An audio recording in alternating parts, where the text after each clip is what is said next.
Сәлем достар, бүгін веб-пай торттың жасалу жолын көрсетемін. 4 жұмыртқамызды ыдысымызға саламыз.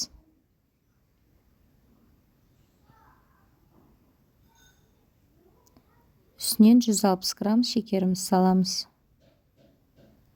Жақсылап миксерлейміз.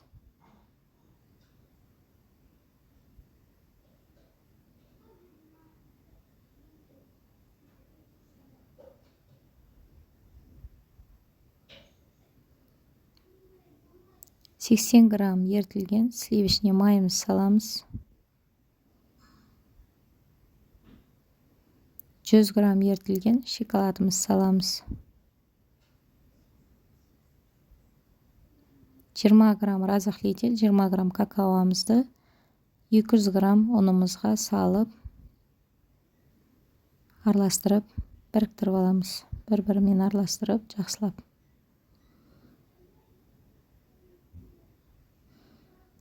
Сұйық массамызға жаймен шетінен аздан салып отырамыз. Арасында түйіршік қалып қоймас үшін.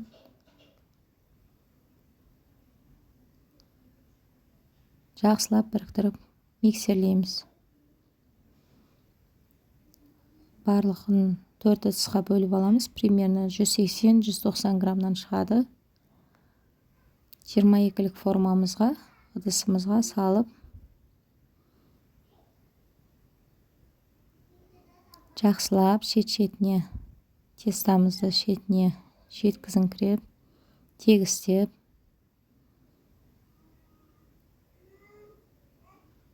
саламыз. Мен негізі қалыпты, тегіс жағын төмен қаратып, шет-шеттеріне бірінші сұйық массамызды жеткізіп, сосын барып тегістеймін.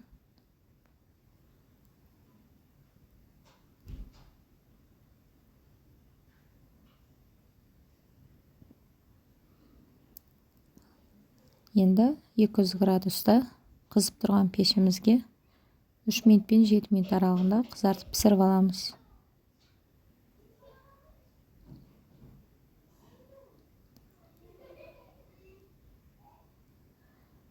Піскенін осы бетіне томпип шыққан нелерінен, қоңырқай белгісінен білуге болады. Пышақтың көмегімен жақсылап қалпымыздан шешіп аламыз.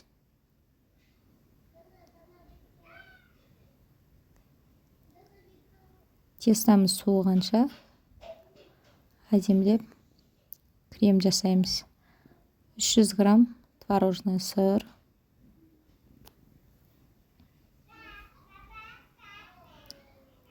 300 грамм сахарный пудра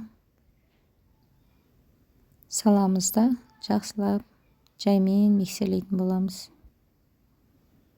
Екеуі бір-біріне жақсылап біріккенше.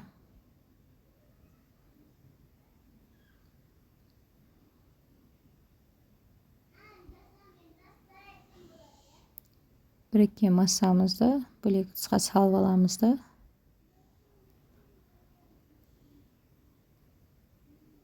Сливкемізді 33% сливкемізден 600 грамм құямыз да. Жай скороспен орташа скоросқа дейін миксерлейтін боламыз.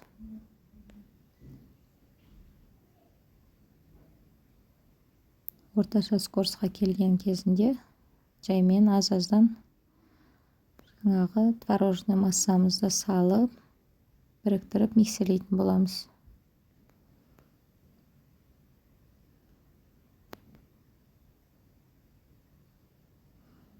Орташа скоростан жаймен скоросын жоғарылатып, осындай құймалжың масса болғанша миксерлейсіздер. Осымен креміміз дайын. Тортымызды жинай беруімізге болады. Дайын болған 4 коржымызды қалыптың көмегімен біріктіріп, кремін 2-3 қалақтан салып, біріктіретін боламыз.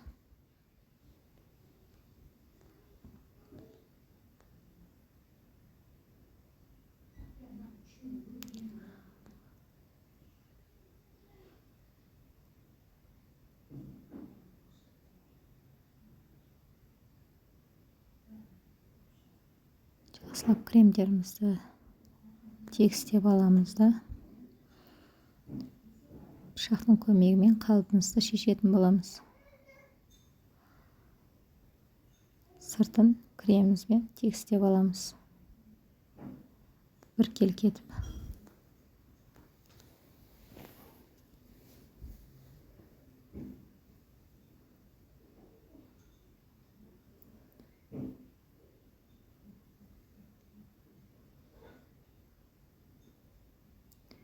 Жақсылап біркелкі болғанша тегістеп аласыздар.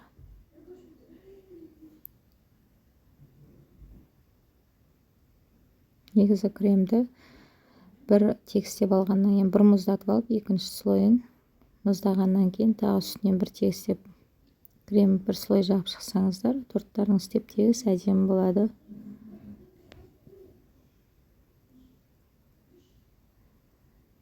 Мұздатқышқа жібереміз. Салқындаған тортымыздың шеттеріне осындай қылып шоколадымызды ертіп құйып шығуымызға болады. Мен оқушыларға жасағаннан кейін оқушылардың өтініші бойынша осылай әсемдеп бердім. Мен сіздер өз қалауларыңыз бойынша әсемдесеңіздер болады. Осымен вэппи-пай тортымыз дайын. Менің видеом ұнаған болса, маған тіркеліп, комментарийге жақсы пікірлеріңізді